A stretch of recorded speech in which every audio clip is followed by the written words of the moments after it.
Selamat pagi, saudara sekalian dikasihi oleh Tuhan. Sebelum kita merenungkan firman Tuhan pada pagi hari ini, mari kita masuk di dalam doa.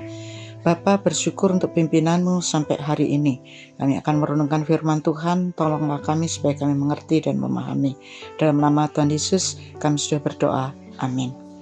Firman Tuhan pada pagi hari ini diambil dari Galatia pasal yang kelima, ayat yang ke-16 sampai dengan ayat yang ke-21. Galatia 5, ayat 16 sampai dengan 21, demikian bunyi firman Tuhan. Maksudku ialah, hiduplah oleh roh, maka kamu tidak akan menuruti keinginan daging. Sebab keinginan daging berlawanan dengan keinginan roh, dan keinginan roh berlawanan dengan keinginan daging. Karena keduanya bertentangan, sehingga kamu setiap kali tidak melakukan apa yang kamu kehendaki. Akan tetapi jikalau kamu memberi dirimu dipimpin oleh roh, maka kamu tidak hidup di bawah hukum Taurat. Perbuatan daging telah nyata, yaitu percabulan, kecemaran, hawa nafsu, penyembahan berhala, sihir, perseteruan, perselisihan, iri hati, amarah, kepentingan diri sendiri, percideraan, roh pemecah, kedengkian, kemabukan, pesta pora, dan sebagainya. Terhadap semuanya itu kuperingatkan kamu, seperti yang telah kubuat dahulu, bahwa barang siapa melakukan hal-hal yang demikian, ia tidak akan mendapat bagian dalam kerajaan Allah. Saudara, firman Tuhan pada saat ini saya beri judul adalah menjadi pelaku firman. Pelaku firman sebenarnya secara nyata itu ditulis dalam kitab Yakobus, yaitu pelaku firman. Tetapi di dalam kebenaran firman Tuhan, anak-anak Tuhan selalu harus melakukan kebenaran firman Tuhan. Tetapi melalui pengalaman kita, kenyataan hidup dari orang-orang percaya, bahkan para teolog dan hamba-hamba Tuhan, rohaniwan, tidaklah mudah. Dalam hidup hari lepas hari, kita justru gagal untuk mewujudkan apa yang dikatakan dalam firman Tuhan. Kita tidak jauh berbeda dengan orang-orang yang belum percaya. Kita melakukan ibadah, pelayanan, dan lain-lain, tetapi gagal dalam melakukan firman Tuhan. Apa sebab hal itu bisa terjadi? Apa tidak mungkin kita bisa melakukan hal tersebut? Tetapi mengapa firman Tuhan menuntut untuk kita lakukan? Saudara, orang reform sering berkata, satu kali selamat tetap selamat untuk selamanya. Tetapi ternyata gagal dalam melakukan firman. Apa sebab? Ada beberapa alasan dikemukakan. Oh, itu kan orang Kristen KTB, tidak hidup baru. Oh, mereka kurang mengerti firman Tuhan tentang keselamatan yang disediakan oleh Tuhan. Contohnya 1 Tesalonika 5:16. Bersukacitalah senantiasa. Apa benar kita dapat bersukacita senantiasa dalam segala keadaan? Kita mungkin dalam keadaan baik, ada berkat, berkelimpahan, dapat bersukacita senantiasa. Tetapi sebaliknya, jika kita ada dalam keadaan duka cita, masalah, pergumulan yang luar biasa, sehingga kita kehilangan orang-orang yang kita cintai, kehilangan masa depan, pekerjaan, harta benda, di PHK, sedang kehidupan membutuhkan uang. Kita sungguh-sungguh ingin melakukan hal bersukacita, tapi justru kita cenderung gagal dan jatuh dalam suatu keadaan yang tidak benar. Sebab berusaha dengan kekuatan kita sendiri, kita menjadi lelah dan kehilangan sukacita. Atau kita bahkan bersikap munafik, pura-pura taat seperti orang Farisi yang dikecam oleh Tuhan Yesus. Hal ini juga merupakan proses pengudusan yang kita lakukan, yang diproses oleh Roh Kudus sejak kita lahir kembali.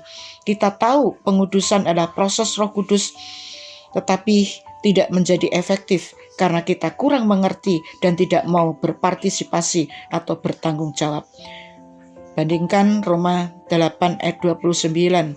Sejak kita dipilih, dipanggil oleh Tuhan, maka kita dijadikan sempurna untuk Dia, seperti Dia.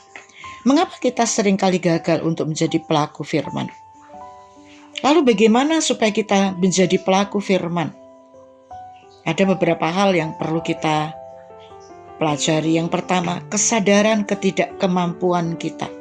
Kesadaran ketidakberdayaan kita, kesadaran keterbatasan kita sebagai orang percaya, Kesadaran bahwa kita adalah orang yang terbatas dan tidak berdaya. Ini sangat penting sehingga kita dapat bertumbuh secara rohani. Sadar kita tidak mampu, maka kita mau berusaha, bukan pasrah atau putus asa.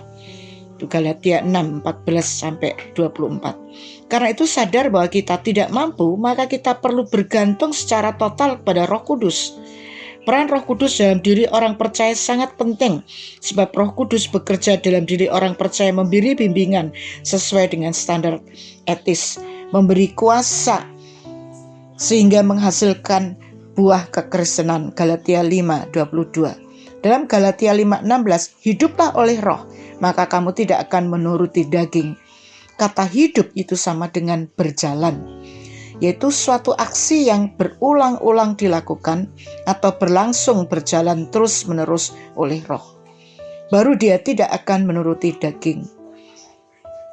Galatia 5:17, mengapa orang percaya perlu terus-menerus berjalan dalam Roh, dan kedua hal ini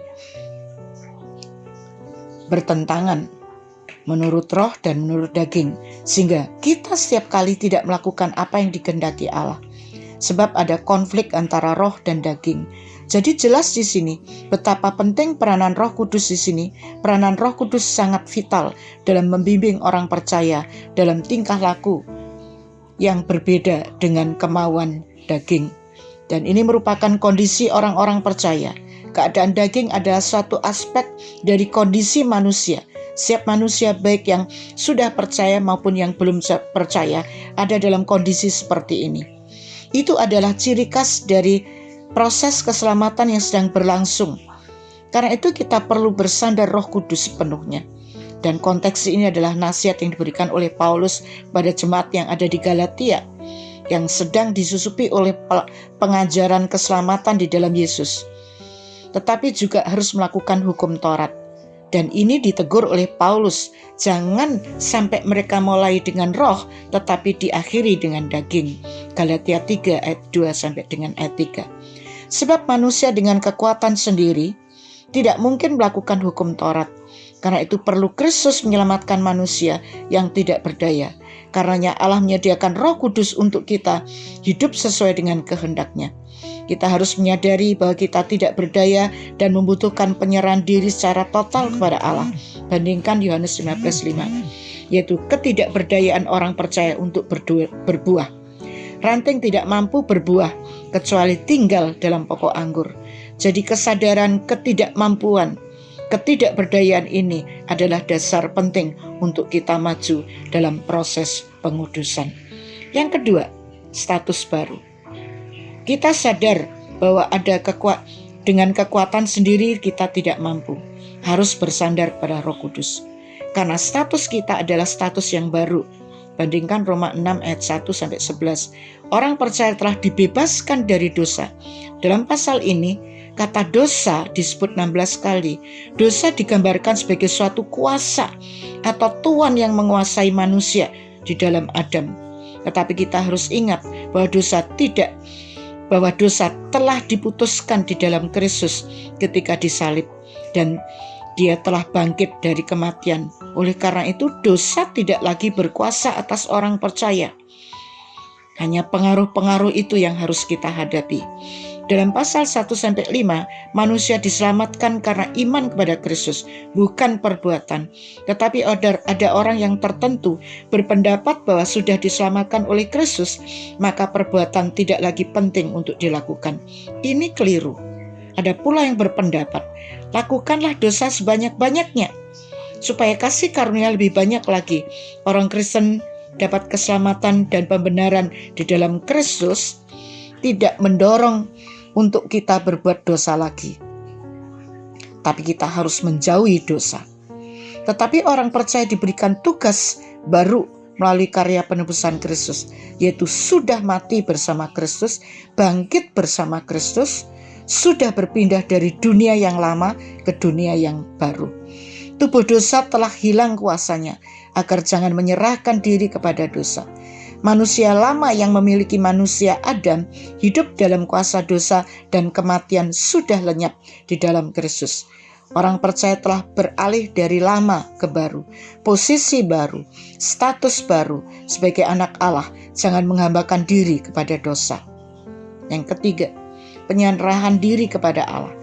Kesadaran diri akan ketidakberdayaan dan ketidakmampuan dan pengetahuan tentang status baru tidak cukup bagi kita untuk bertumbuh secara rohani, tetapi harus ada penyerahan diri secara total kepada Allah. Sadar atau tidak sadar, kita ada dalam proses pengudusan. Sekalipun itu adalah karya Roh Kudus 100%, tetapi harus ada tanggung jawab, partisipasi kita sebagai orang percaya dengan menyerahkan diri kepada Allah untuk hidup dalam hidup baru. Galatia 6:12-14. Dosa jangan lagi berkuasa atas orang-orang percaya. Status baru yang kita miliki harus disadari dalam pengalaman sehari-hari. Status baru harus menjadi realita, yaitu Allah telah membuat kita sebagai anak di dalam Kristus. Maka kita harus melakukan apa atau menjadi apa di dunia ini. Contohnya di SCTIA, saudara mau jadi hamba Tuhan, pendeta, evangelis, guru agama, maka di luar sana Anda mau menjadi apa? Tetapi kedua hal tersebut tidak boleh dilupakan sebab keduanya berkaitan. Kristus telah menyelamatkan kita, tetapi jangan sampai kita mengabaikan tanggung jawab untuk berserah secara total pada Allah. Ayat 12-13. Sebab itu Paulus berkata kepada orang-orang percaya mengenai penebusan Kristus, kehidupan saleh atau kudus adalah keperluan, bukan pilihan. Memang benar orang percaya masih hidup di dalam daging dan juga di dalam Kristus. Dosa masih berpengaruh tetapi tidak lagi berkuasa. Orang percaya bukan budak dosa, melainkan hamba Allah. Karena itu harus menghindar dan jangan taat kepada dosa. Sebab itu yang jadi tuan orang percaya adalah Tuhan, yaitu Yesus Kristus. Dan harus berserah total kepada Tuhan. Serahkanlah secara total, sepenuh hati, sebab kita ini adalah milik Kristus. Terakhir, berjalan oleh Roh, hidup oleh Roh. Hidup berjalan oleh Roh adalah secara terus-menerus. Roma 8 ayat 3-11. Roh Kudus menghasilkan buah dalam diri orang percaya. Orang percaya harus dikontrol oleh Roh Kudus. Peranan Roh Kudus mutlak penting dalam hidup orang percaya. Kenapa hal ini diperintahkan kepada orang percaya? Sebab dalam diri orang percaya selalu ada pencobaan untuk melakukan hal yang tidak boleh dilakukan. Paulus mengingatkan kehadiran Roh Kudus dalam diri orang percaya yang memimpin, menguatkan kita. Pimpinan Roh Kudus harus nyata dalam diri orang percaya. Dan itu nampak dalam kehidupan hari lepas hari. Kehidupan Kristus harus terwujud sebab Roh Kudus mengarahkan dan menguasai kehidupan kita.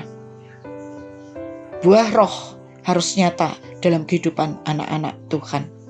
Karena itu kita sebagai orang-orang percaya harus menjadi pelaku-pelaku firman, hidup di dalam kehidupan yang berkenan di hadapan Tuhan, menyerahkan diri secara total kepadanya dan hidup untuk Dia dan bagi Dia. Mari kita masuk di dalam doa.